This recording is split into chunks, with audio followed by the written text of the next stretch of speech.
sasakyan na babangga. Ang lawak yan mga kajologs yan. So pag may problema yung mga sasakyan ay dito kami pumupunta. Dito kami naghahanap ng mga pisa. Sari-saling sasakyan ang makikita nyo rito. And then at pag may mga pisa na sira yung sasakyan dito na hanap na kayo sasakyan. Mga sasakyan dito na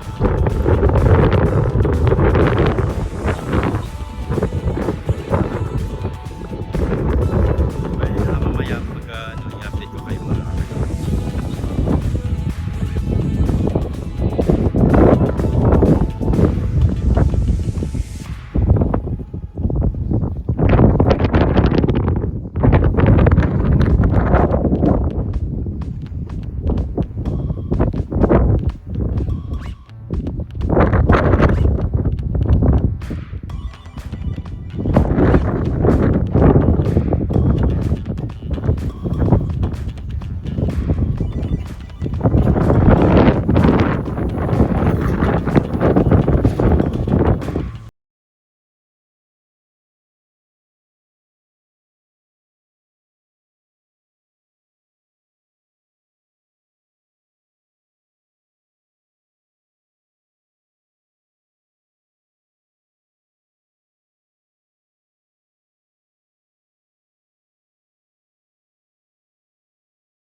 so dito na naman kami ngayon sa linya ng mga kotse. So ayan.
Pili ka na rin ikaw nagagawa ng sarili mong sasakyan.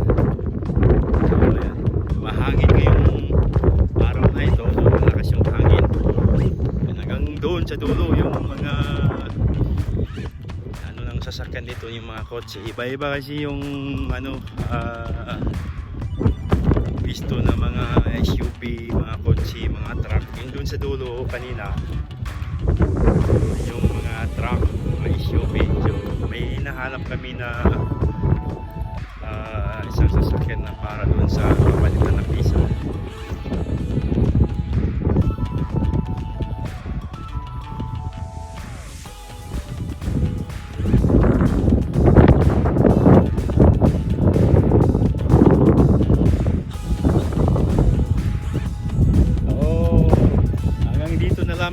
Kajolog. So tapusin ko na itong video na ito. So maraming salamat sa panonood yung sa aking video. So kung bago pa lang kayo sa aking channel mga Kajologs, so click nyo lang yung notification bell, click all para updated kayo parati sa mga video na i-upload ko. So thank you so much guys. Maraming salamat sa suporta nyo, and see you next another video guys. Thank you so much, and bye. Happy Saturday sa inyo lahat. Bye.